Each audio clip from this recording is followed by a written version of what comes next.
नमस्कार। सरायकेला खरसावां जिले के चंडील वन विभाग रेंज अंतर्गत टीचागढ़ थाना क्षेत्र के सूड़ो पंचायती से थड़ात गांव में शुक्रवार की रात जंगली हाथियों ने भीषण उत्पात मचाया। इस दर्दनाक घटना में एक ही परिवार के 2 लोगों की मौत हो गई, जबकि 3 अन्य गंभीर रूप से घायल हो गए। घटनास्थल में वन क्षेत्र पदाधिकारी एवं DFO क्यों नहीं पहुंचे? ग्रामीणों ने यह सवाल उठाया कि आखिर ये कौन रेंजर है। आधी रात घर में घुसा हाथियों का झुंड। बताया जा रहा है कि गुरुवार देर रात करीब 1 बजे जंगली हाथियों का एक झुंड गांव में घुस आया। हाथियों ने महतो परिवार के कच्चे मकान पर हमला कर दिया। दीवार तोड़कर घर में घुसने के दौरान परिवार के लोग हाथियों की चपेट में आ गए, जिससे मौके पर माँ बेटी की मौत हो गई। इस हमले में चाइना देवी और उनकी बेटी अमिता कुमारी की मौके पर ही मौत हो गई। वहीं कमलचंद महतो, मोहन महतो और सतुला देवी गंभीर रूप से घायल हो गए। चीख पुकार सुनकर ग्रामीण मौके पर पहुंचे और मशाल जलाकर हाथियों को खदेड़ा।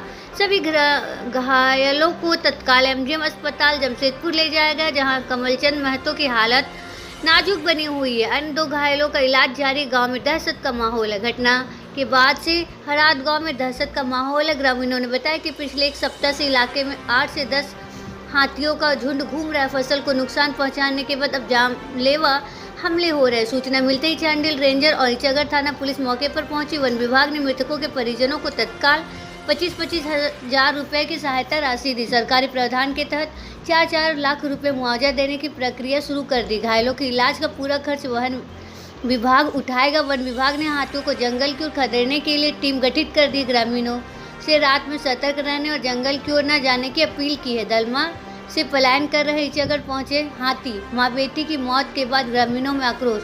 पूछे आखिर कौन है जिम्मेदार? चांडिल अनुमंडल क्षेत्र के दलमा वन्य प्राणी आश्रयनी में इस समय एक भी हाथी नहीं है। गज परियोजना के तहत हाथियों के लिए भोजन पानी की पर्याप्त व्यवस्था न होने के कारण पूरा झुंड पलायन कर टीचागढ़ विधानसभा क्षेत्र में डेरा डाले हुए है। शाम ढलते ही हाथियों का झुंड भोजन पानी की तलाश में जंगल से उतरकर गांव में प्रवेश कर जाता है। घरों को बनाते हैं निशाना। हाथी सीधे घरों को टारगेट कर रहे हैं और रखे अनाजों को अपना निवाला बनाते, मिट्टी के घरों को तोड़ देते। इसी क्रम में बीते रात हड़ात गाँव में एक ही परिवार की माँ का नाम चाइना देवी और बेटी अस्मिता कुमारी की मौत हो गई, जबकि 3 लोग गंभीर रूप से घायल हो गए। घटना के बाद ग्रामीणों में भारी आक्रोश है। लोग पूछ रहे हैं कि इसका जिम्मेदार आखिर है कौन? ग्रामीणों का कहना है कि शाम ढलते ही काले साए का डर सा लगा रहता, पता नहीं कब आंगन में मौत बनकर हाथी खड़े। तिल तिल करके मरने से अच्छा सरकार एक ही बार क्यों नहीं मार देती? ग्रामीणों सवाल उठाए कि आज केंद्र और राज्य सरकार द्वारा वन एवं पर्यावरण पर प्रतिवर्ष करोड़ों रुपए खर्च किए जाते हैं। वन और जंगली जीव जंतुओं की सुरक्षा निश्चित करने के लिए गज परियोजना चलाई जा रही, फिर भी गजराज का पलायन जारी है। इससे आम नागरिक चिंतित है। ग्रामीणों का आरोप है कि वन विभाग चंद रुपया अपने अधिकार से मुंह मोड़ लेता है। दूसरे राज्यों की तुलना में झारखंड में मुआवजे की राशि कम दी जाती है। हाथी मानव संघर्ष बढ़ने से आज ग्रामीण गांव छोड़कर शहरी क्षेत्र में भागने को मजबूर है। चांडिल रेंजर ने बताया कि दलमा में पानी की कमी और भोजन संकट के कारण हाथी निचले इलाकों में आ रहे हैं और टीम गठित कर हाथियों को जंगल की ओर खदेड़ने का प्रयास किया जा रहा है। मृतकों के परिजनों को 4-4 लाख रुपये मुआवजा देने की प्रक्रिया शुरू है। ग्रामीणों ने चेतावनी दी कि अगर स्थायी समाधान नहीं निकला तो हाथी और मानव का संघर्ष और भयावह रूप लेगा। दलमा में जल स्रोत और भोजन की व्यवस्था दुरुस्त करने की मांग उठ रही है।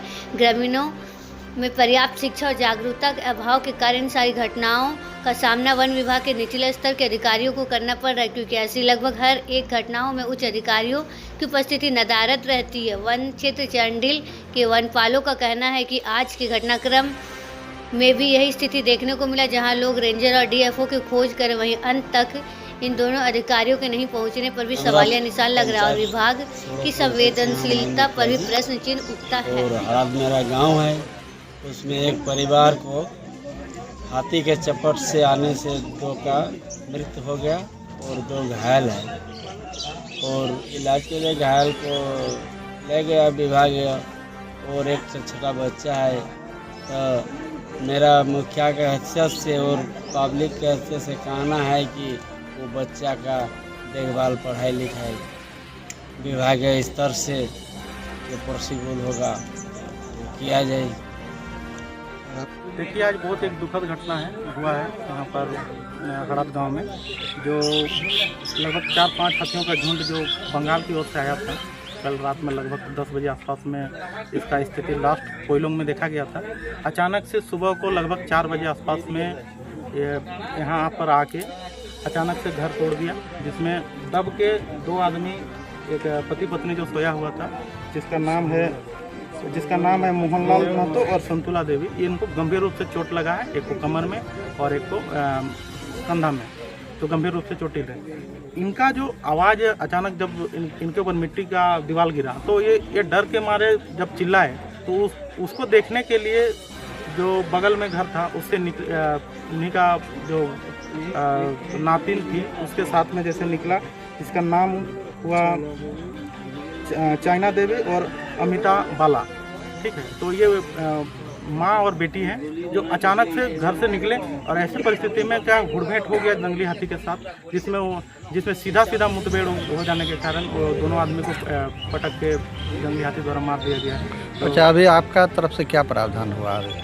देखिए, अभी सरकारी प्रावधान अभी वर्तमान में 4 लाख रुपया का है, जिसमें हम लोग अभी अग्रिम राशि के रूप में सहयोग करने के लिए 50,000 रुपये तत्काल करके दोनों घायलों को, दोनों मृतकों के लिए टोटल 1 लाख रुपया दिया गया है। और घायलों के लिए भी अभी पातकुम CHC से MG में रेफर किया गया है, जिसमें इलाज के लिए तत्काल 10-10 हज़ार रुपया उनको दिया गया है। सर, आपका परिचय? मेरा नाम हुआ मुकेश महतो, प्रभारी बनपाल पातकुम।